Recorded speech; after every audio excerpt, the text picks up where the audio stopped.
কিন্তু আজকে সেই বিশেষ দিন, সেই দিনে খুনি হাসিনা সর্বশেষ মরণ কামড় দিয়েছিল।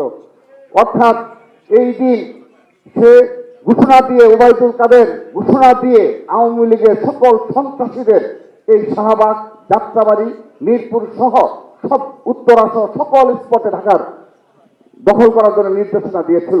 কিন্তু সেদিন ৩ তারিখ এক দফা ঘোষণার পর রাতে ছাত্রদল, যুবদল, স্বেচ্ছাসেবক দলের শীর্ষ নেতৃবৃন্দকে নিয়ে তৎকালীন মাননীয় ভারপ্রাপ্ত চেয়ারম্যান জনাব তারেক রহমানের নির্দেশনা দিয়েছিল, এক দফা ঘোষণা করেছ, অবশ্যই তোমাদেরকে আগামীকাল ওদেরকে প্রতিহত করতে হবে।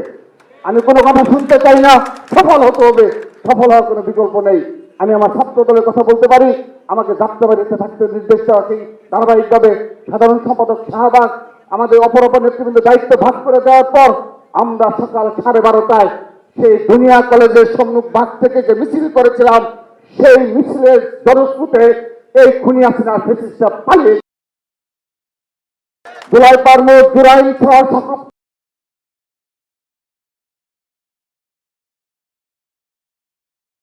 ছাত্রদল, যুবদল, স্বেচ্ছাসেবক দলের ঐক্যবদ্ধ প্রচেষ্টায় শাহবাগ সহ ঢাকার সকল এই ফ্যাসিস্টদের মুক্ত করতে সক্ষম হয়েছিলাম এবং সেই মহেন্দ্রক্ষণ গণভবন ঘেরাও তথা ৫ আগস্টের প্রেক্ষাপট রচিত হয়েছিল।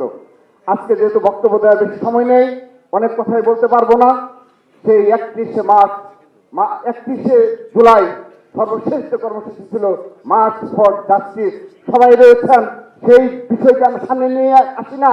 সেদিন আমাদের সম্মুখে আজকে সেই সাদা দলের তৎকালীন যারা নেতৃবৃন্দ ছিলেন, শিক্ষক ছিলেন, বিভিন্ন বিশ্ববিদ্যালয়ের আজকে যারা বিসি হিসাবে রয়েছেন, আইনজীবীরা, বিভিন্ন পেশার নেতৃবৃন্দ যারা ছিলেন, তারা আমাদের অকুত বয় দিয়েছিলেন, বলেছিলেন আমাদের তৎকালীন মাননীয় ভারপ্রাপ্ত চেয়ারম্যান জনাব তারেক রহমান নির্দেশনা দিয়েছে, এই কর্মসূচি বাস্তবায়ন হবেই হবে হবে ইনশাআল্লাহ।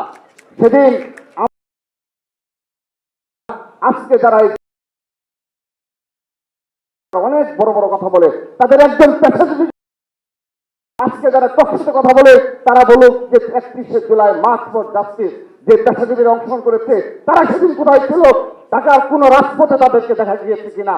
কিন্তু সেদিন আমরা বিএনপি পন্থী সকল পেশাজীবীদের রাজপথে পেয়েছি। এই উপস্থিতি, আমি আর বক্তব্য দেবো, আমি বক্তব্য শেষ পর্যায়ে চলে এসেছি।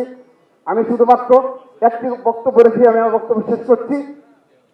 1971 সাল নিয়ে যেভাবে আমরা দীর্ঘ কয়েক যুগ আওয়ামী লীগের মুক্তিযুদ্ধকে বৃদ্ধি করেছে, আমরা সেই একই প্রবণতা লক্ষ্য করছি এই জুলাই ছাত্র জনতার সকলের সম্মিলিত প্রয়াসে যে জুলাই আগস্টে গণ অভ্যুত্থান সফল হলো, সেই গণ অভ্যুত্থানকে আবারও কুক্ষিগত করার জন্য জামাত শিবিরের সেই চক্র লিপ্ত রয়েছে। ধিক্কার জানাচ্ছি, সতর্ক করে দিচ্ছি। গতকাল বেগম রোকেয়া বিশ্ববিদ্যালয়ে যেভাবে সশস্ত্র হামলা করা হয়েছে, আমরা ছাত্রদের জুলাই আগস্টের গণ অভ্যুত্থানকে ধারণ করে আজ অতীতে দেখা গিয়েছে সরকারি দল তার পরদিন সশস্ত্র পাল্টাই করে, কিন্তু দেখা গেল বিরোধী দল তারা সশস্ত্র হামলা করার পর আজ আমরা জগন্নাথ বিশ্ববিদ্যালয় বলেন, ঢাকা কলেজ বলেন, সোহরাওয়ার্দী বলেন, কোন ক্যাম্পাসে একটি লাঠি দেখাতেও পাইনি। এটি জুলাইয়ের গণ অভ্যুত্থানের আমরা হৃদয়ে ধারণ করে বিদায় ছাত্র দল পরিবর্তিত হয়েছে। সাধারণ শিক্ষার্থী যদি কোনো কিছু স্টেপ নিয়ে থাকে এবং যদি কেউ রদ করার চেষ্টা করে থাকে, অবশ্যই ছাত্র দল তা প্রতিহত করবে। সবাইকে ধন্যবাদ, সবাই ভালো থাকবেন। বাংলাদেশ জিন্দাবাদ, বাংলাদেশ জাতীয়তাবাদী ছাত্র দল জিন্দাবাদ। শহীদ রাষ্ট্রপতি বীরুত্তম অমর